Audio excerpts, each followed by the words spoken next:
Hey everyone, welcome back to our study on the prophet Amos, the shepherd from Tekoa. And we've finished a large pericope that covered all the way up through chapter 6, and now we begin another large pericope that will cover Amos chapter 7 verse 1 all the way up through chapter 9 verse 10. And it is entitled Continuing the Work of God. Now, a quick outline of what we've already looked at. Chapter 1, verses 1 through 2, the prophet Amos, the title, setting, and theme that sets up the entire book of Amos. And then we looked at 1:3 through 2:16, the sins of the nations. And then the large pericope that we just concluded with is that covered chapters 3 through 6, Israel's punishment and Yahweh's lament.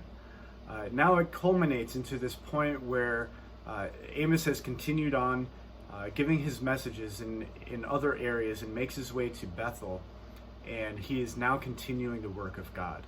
And this is where we pick up in chapter 7 of God.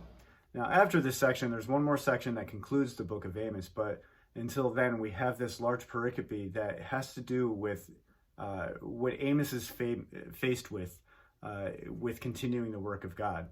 And in parallel, what is Israel going to do with continuing their work as well in light of who God is?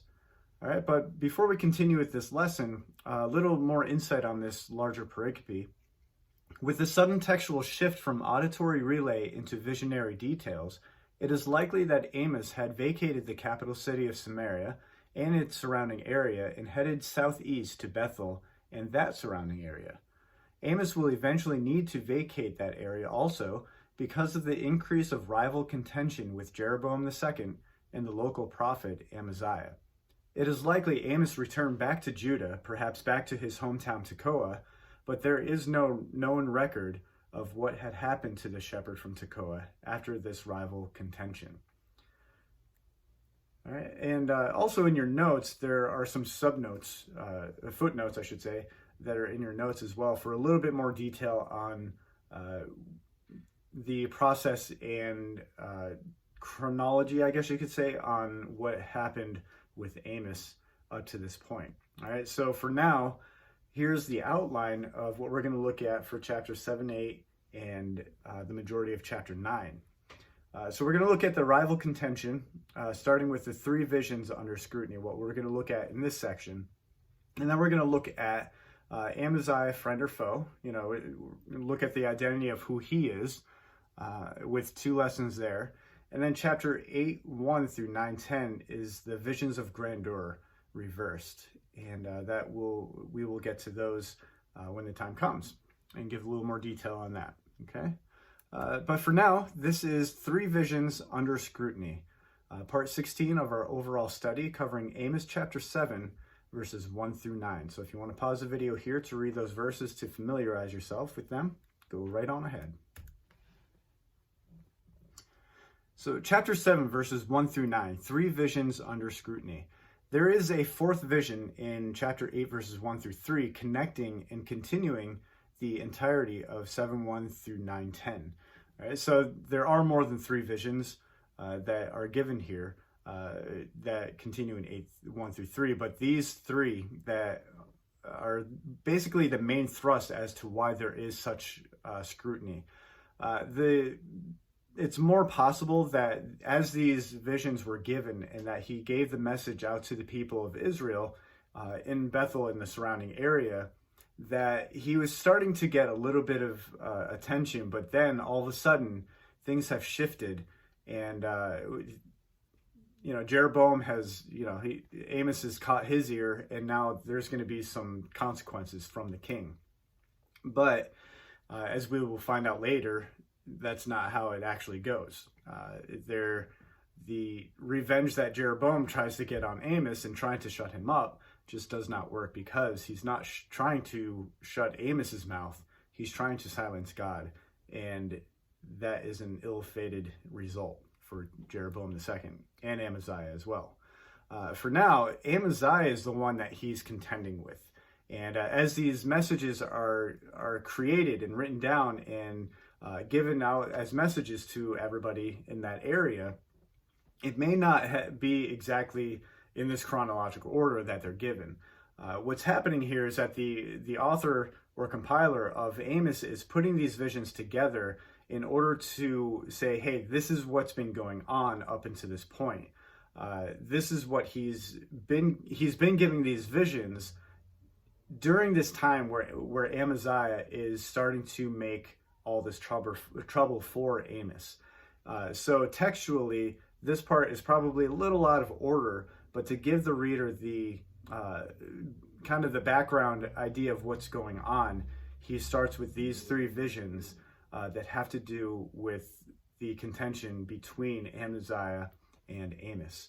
All right, so to begin with the text, this is what the sovereign Lord showed me. The first vision reflects Joel chapters 1 through 2 concerning locusts. He was preparing swarms of locusts.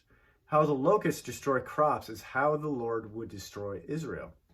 After the king's share had been harvested, that is, the king and likely other leaders took from the already struggling farmers, and that is something that is close to the heart of Amos. Remember, he is a shepherd from Tekoa. So he already has that passion behind him. These are the type of people that I am. I can relate to them very easily. So he has that passion to drive him, to give him that boldness and that brazenness to give these messages that he knows are not going to be well received. The text continues, and just as the late crops were coming up, the timing is a dire setback for the farmers as they had lost the majority of their harvest to the king. So later on, there still isn't much that's left over. When they had stripped the land clean, more supplies would go to king and military, further leaving the farmers in a growing, hopeless state. I cried out, "Sovereign Lord, forgive. How can Jacob survive? He is so small." Amos intercedes on behalf of small Israel for how powerless they are. They will not survive such deprivation. Now, as we can see throughout the text, that Amos is kind of displaying Israel as a little bit bigger than we might perceive. And they themselves think that they're bigger than their own britches themselves. But the size of Israel is quite large at this time. But what Israel's more likely saying here, that they're so small, he's probably referring to that tiny little remnant that is supposed to survive everything that is going to happen. But they are going to feel the effects of this. So Amos intercedes and he says, how can Jacob survive? How is this nation of Israel, this small remnant, going to survive? They're too small, okay? So what was the Lord's response to Amos interceding? So the Lord relented. This will not happen, the Lord said. The Lord who forgives all your sins and who does change his mind relents. This is what the sovereign Lord showed me. The second vision displays Israel's judgment by fire. The sovereign Lord was calling for judgment by fire. This judgment by fire is what invading armies would light when conquering Israel. It dried up the great deep and devoured the land, that is the fire. This judgment would be thorough and cover all, perhaps even having prolonged effects on the physical land itself. Then I cried out, "Sovereign Lord, I beg you, stop. How can Jacob survive? He is so small." Again, Amos intercedes on behalf of Israel. And remember, this is the small Israel, the remnant. So the Lord relented. This will not happen either, the sovereign Lord said. The Lord withholds this judgment as well. Take note of the development of the Lord's identity between the first vision and the second. Lord in comparison to sovereign Lord. And that's a little bit significant because as the Lord is relenting, he's not giving up his sovereignty. He's not giving up his reign and rule. He's not saying that he's ill-prepared or ill-equipped to take care of his own people. Not only is it the Lord, as in the first vision, but in the second vision, he's the sovereign Lord. And again, we can go back to chapter 3 to look at that. Now the text continues with the third vision. This is what he showed me. In this third visionary message, Amos is posed with the reality of Israel's shortcoming, All right, in the first two, the Lord relented, but in this third one, this is where Amos is realizing there's got to come a point where this judgment does need to happen. The Lord was standing by a wall that had been built true to plumb, with a plumb line in his hand. The Lord reflects a foreman for construction, overseeing the work that has been done to see if it is fit. And the Lord asked me, "What do you see, Amos?" It is clear that this vision is not as self-explanatory as the first two. "A plumb line," I replied. This is the extent of what Amos knows in comparison to what the Lord is communicating. All right. Sometimes the Lord will show us something that it's just a tiny little glimpse of something large. Here's something that you may understand, but behind all that and within it and surrounding it, there might be a little bit more. And here, what's happening is that the Lord shows Amos something that, you understand this much of it, but you need to pay attention because there's far more that goes along with it. All right? And the text continues, "Then the Lord said, 'Look, I am setting a plumb line among my people Israel.'" The Lord is measuring Israel to see if they are fit. They are obviously not true to plumb as they might think.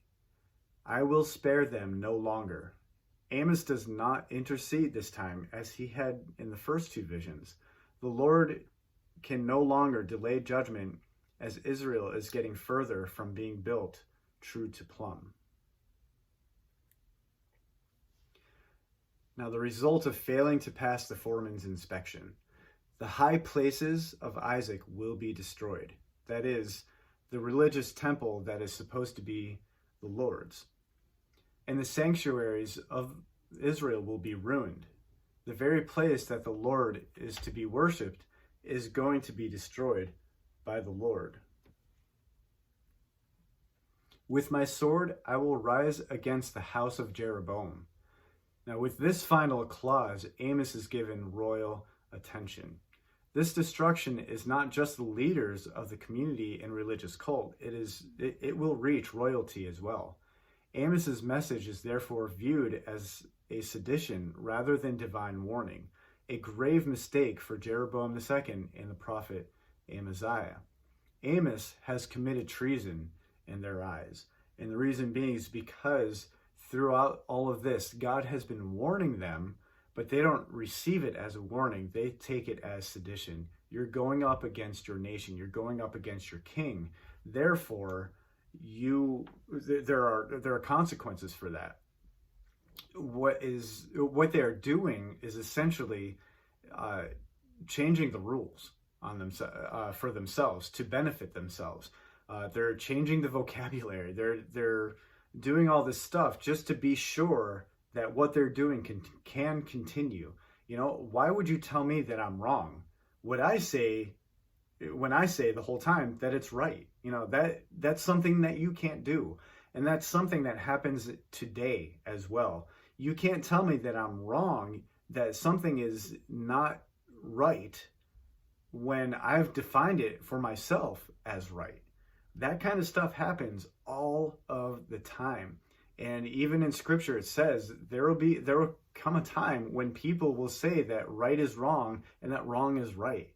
That's happening today, just as it's happening with Amos giving this message, this warning to Jeroboam and Amaziah. But instead, they take it as you're assaulting us, and you are saying that this is completely wrong when we know that we've defined it as right.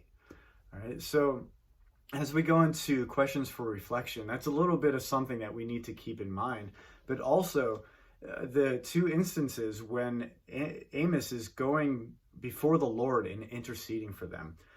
What is this prophet doing on behalf of Israel and the people? Now, bringing that into today's context, what are we doing for these people that have redefined what is right and what is wrong for their own benefit? Are we interceding for them, or are we just saying you're wrong? There's got to come a point where in our exemplification of Christ that we show that love, that we show that acceptance. Don't accept the sin and accept the person, but it goes a little bit deeper than that. How are we going to intercede for them Do we constantly pray for them? Do we do any type of service on their behalf just for no reason, but to show that, hey, the Lord is something greater and more wonderful than what you've perceived? All right, so as we go into questions for reflection, keep those couple things in the back of your mind as you meditate. Is there anyone or any people that come to mind when I think of intercession? How should I approach the Lord concerning them? How should I approach the Lord on my own behalf? How can I maintain respect with others while continually adhering to what the Lord desires for humanity? All right, just a couple questions there. So go ahead and meditate on those. And as the video concludes, thank you for listening in, and we'll see you out there. God bless.